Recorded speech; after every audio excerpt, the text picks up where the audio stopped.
Joblo's lively blood may be in movies, but we love our video games too. Shameless plug, be sure to check out Playing with Fear with Tyler over on our Horror Originals channel. Anyways, the topic of video game-based movies is always a touchy subject. Sure, they usually have the reputation of being just so bad. However, thanks to the recent success of The Last of Us on HBO Max, and we saw some good box office returns with the two Sonic movies, it feels nowadays Hollywood may have finally cracked the blood code to making good video game adaptations.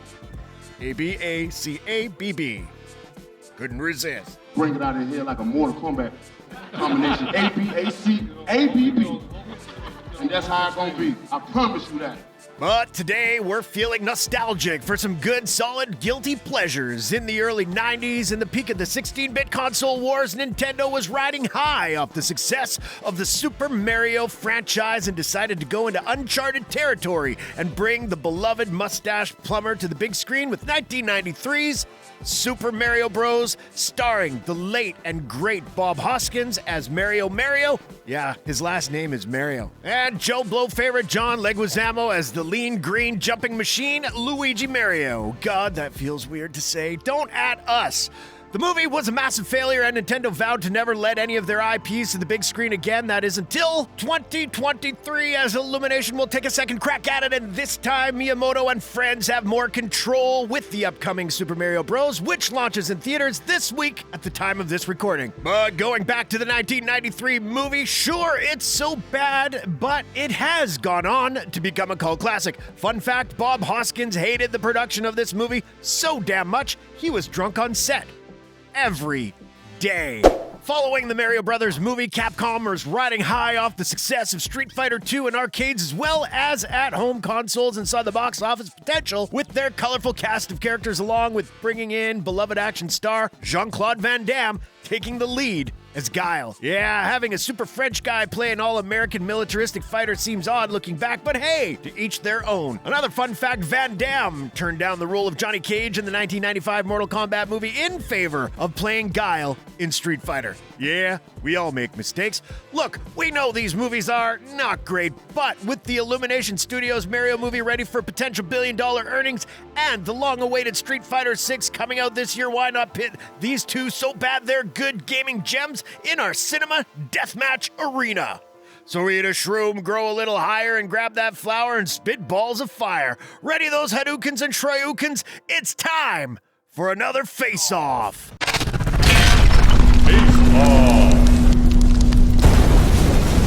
Disclaimer. No actual science was used to determine the outcome of Face-Off. Your results may vary. Please do not consume Face-Off if you are allergic to conjecture, opinion, or general nonsense. Round 1. Protagonists. To kick things off, both movies put their beloved video game heroes front and center that carry each film, so let's take a look at the main protagonists for each movie to see which film has the favorable portrayal. The iconic Mario brothers are portrayed by the late and great Bob Hoskins as Mario, and his little brother Luigi, often questioned by the fans, is portrayed by John Leguizamo. As weird and fascinating as the movie is, you can't argue that Hoskins, despite his displeasure making the movie, was indeed the perfect Mario. He got the look and mannerisms down, and we can't help but be charmed by his performance. But on the other hand, as great as Leguizamo is as an actor, he just wasn't the perfect Luigi to most fans' eyes. But hey, we can still have fun with it, and the Mario brothers' chemistry wasn't the problem with this movie. Over on the Street Fighter side, Jean-Claude Van Damme was at the peak of his career as an action star when he took on the role as Guile, and if you ask us, it was fun seeing him kick ass and take names like he always does. He was supported by Ming-Na Wen and Kylie Minogue as Chun-Li and Cammy respectively, both who look damn good in the roles if we say so ourselves, and some of the die-hard Street Fighter fans were disappointed that the main protagonists of the Street Fighter video games, Ryu and Ken, portrayed by Byron Mann and Damian Ciampa, should have been more impactful in the film. The other heroes of the film also featured Grandel Bush as Balrog, Greg Rainwater as T-Hawk, and Peter Tuiasosopo as E-Honda. We understand that Street Fighter has the more colorful cast of heroes, but they had very little screen time overall, and Van Damme outside the action really was not the greatest when it comes to portraying a convincing American soldier. So we're gonna give this round to the Super Mario Brothers movie because when you look back at Hoskins' career, just about everybody remembers him as the first man to bring Mario to the big screen. Winner by flying turtle shell to the face, the Mario Brothers movie strikes first.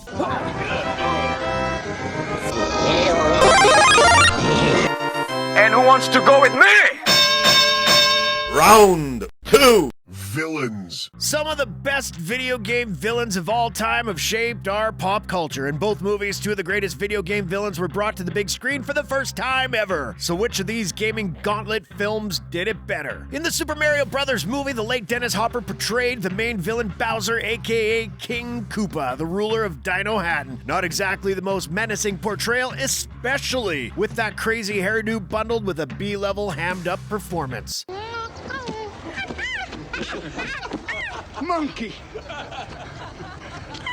Also, shout out to the Goombas, the likely inspiration for the lizard in The Amazing Spider-Man. Don't deny it, Sony.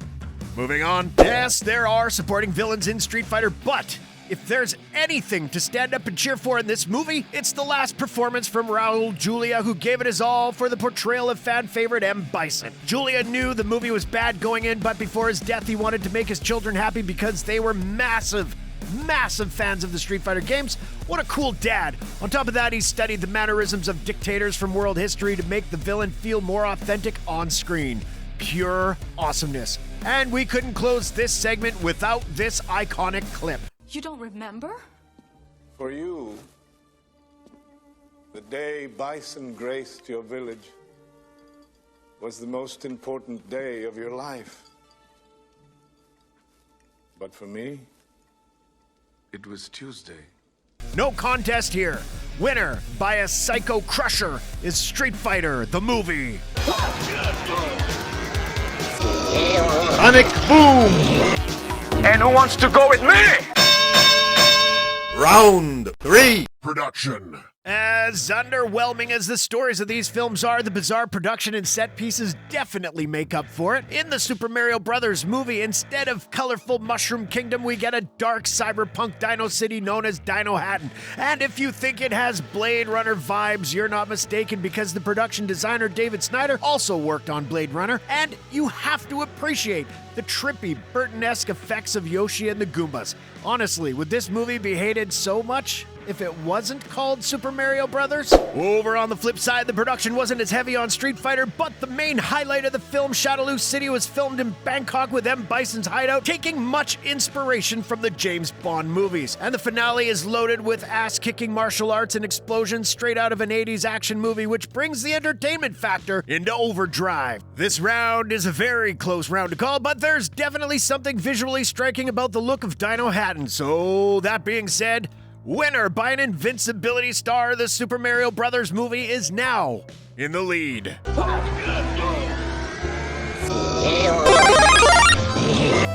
And who wants to go with me? Round 4. Video game accuracy. One thing we always hear from the general gaming audience when it comes to video game movies is, did they get it right? With Last of Us being the new shining example of translating the source material to screen with a small number of exceptions along the way, for the most part, that has never really been the case when video game movies first started in the 90s. So between Super Mario Bros. 93 and Street Fighter 94, which movie stuck the closest to the source material? Okay, let's get this out of the way. Since 1985, the Mario games don't exactly have a lot of story to adapt. Plumber stomps on turtles, Plumber grabs mushroom, Plumber fights Mega Turtle, saves Princess, the end. But the Mario games are loaded with iconic settings and characters that are beloved to this day. So, how did the 1993 movie do? Well, we got Mario and Luigi. Check. No Princess Peach? Okay. Princess Daisy? Fine. Check. Bowser? Check. Toad? Well, I guess that counts. Check. Yoshi? What the Okay, maybe this version of Yoshi is kinda cool. Check. Mushroom Kingdom? Okay. We got Dino Hatton.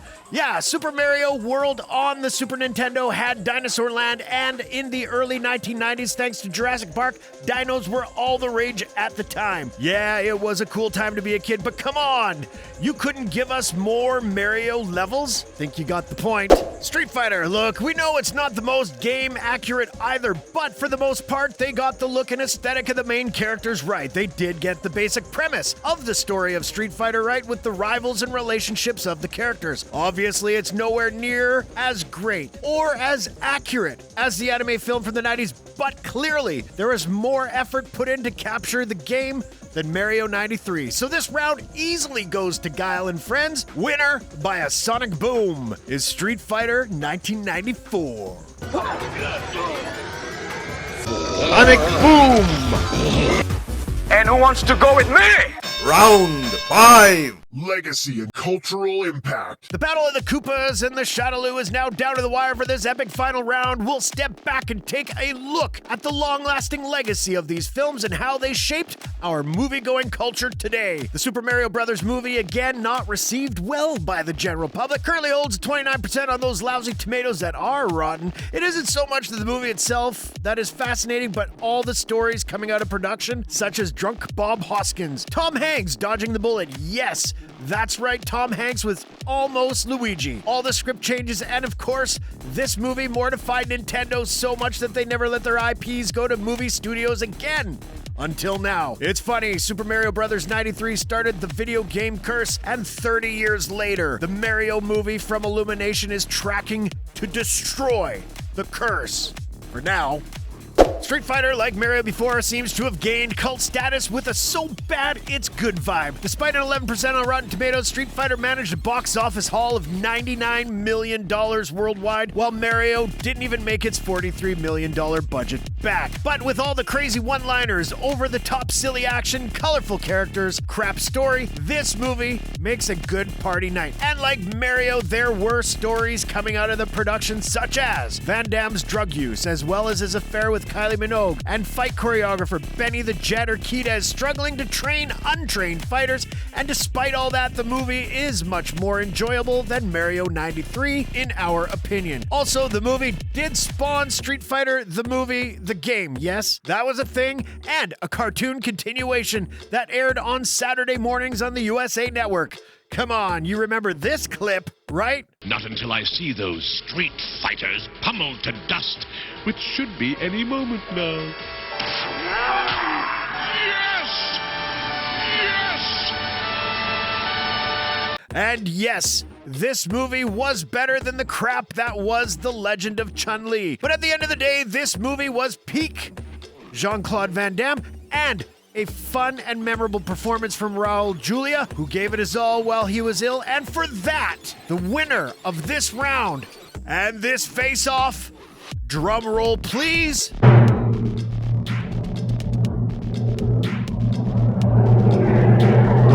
Hadoukens over Fire Flower.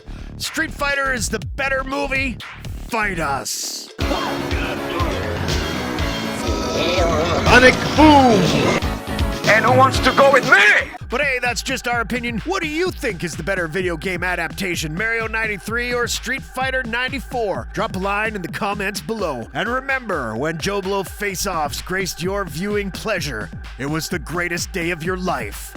But for us, it was Tuesday. Thanks for watching. Do the Mario, swing your arms from side to side. Come on, it's time to go. Do the Mario, take one step, and then again, let's do the Mario.